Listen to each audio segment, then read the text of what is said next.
Welcome back to the Tommy Brideson Show. Now, today I wanted to talk about learning the rules, then knowing how to break the rules. And really what that means is with training technique, once you've got a framework around your training technique and you've solidified a process and a system and a way that you do things, then that's when you can make tweaks to your training technique and start to add layers and play around with nuances. Now, let's use deadlifting, for instance. Now, you come in and, you want to get your lats tight. You want to make sure that your upper back's in a good position. You've got a really nice hinge, and we're talking about conventional deadlift. Once you've got your little system set, then we want to maximize how well you can actually execute that deadlift.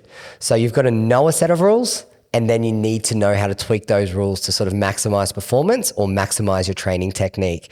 Now, like carrying on from the deadlift example, like say for instance, someone comes into the gym, keeping your shoulder blades tight, keeping your lats on is something that's often taught. But in reality, the stronger you get, the more and more weight that's on the bar, the more the weight is trying to pull you out of position. So you're better off actually starting with a longer length arm position, not squeezing your shoulder blades back too tight, and starting from a position of strength where you essentially would end up if you were to get pulled out of position. Now, when you're starting out, it's great to have these technique points where it's like, okay, my back needs to be tight here, but the reality is it's not a strong position. Your rhomboids and your shoulder blades aren't a position, aren't a group of muscles that are going to be able to withstand, say, 250 kilos on your deadlift. So what you want to do is put yourself in a really optimal position. But before you get there, sometimes you just need to have a subset of rules that you work with. Now, I had an assessment session yesterday with a coaching client, and when you're looking at someone's training technique and they've come in and say they're pretty green, pretty fresh into the gym, you're not trying to focus and change everything at once. You're trying to pick the lowest hanging fruit. And you're trying to go, okay, let's have a meaningful impact in those areas, 2 or 3 key areas, get a little system working, and then add layers to that. Now, the worst thing that you want to do with someone is when they come into the gym is overwhelm them with all these nuances of, say, powerlifting training technique and not actually teaching them the basics. So you want to get a basic framework set of how you would execute an exercise and then add layers to that.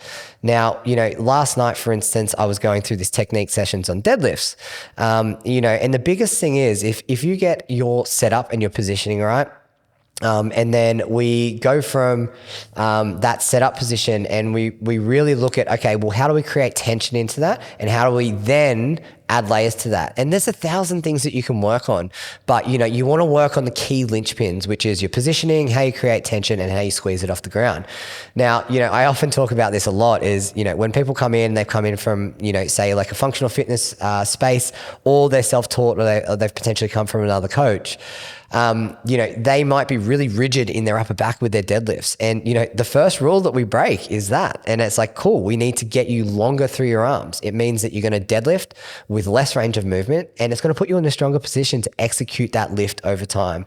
Now, if we apply that same rule to, say, squatting, for instance, like you might start off with, shoulder width apart, squat stance, toes slightly turned out, more of a sort of high bar position. But then as you go on, you might start to play around with like a wider stance, for instance, in certain people.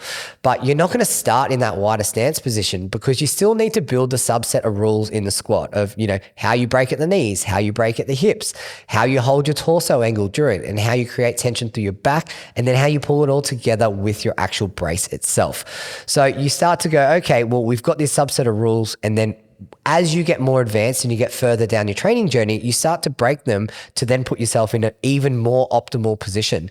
And when you go on with like the example of squatting, for instance, you've got the topic of wearing belts, no belt, wearing shoes, width stance, how you hold the bar, low bar, high bar, stuff like that. So, the reality is you want to start off with the lowest hanging fruit, especially if you're coming into a strength training journey, not focused on powerlifting. Start with something that you can come in and just master. If I was looking at, someone that's come in brand new into the gym and say they already knew how to do a really nice nice body weight squat. They knew how to do a goblet squat, for instance, or a counterweight squat. The first logical bar to get them under is a safety bar, because then you can sort of start to build the system around how you create tension through your lower body, how you create brace. And then, by default, because this bar is pushing on your back, you end up starting to create a bit of upper back tension. But you don't have to focus on the bar itself and the nuances of your upper back and how you hold it.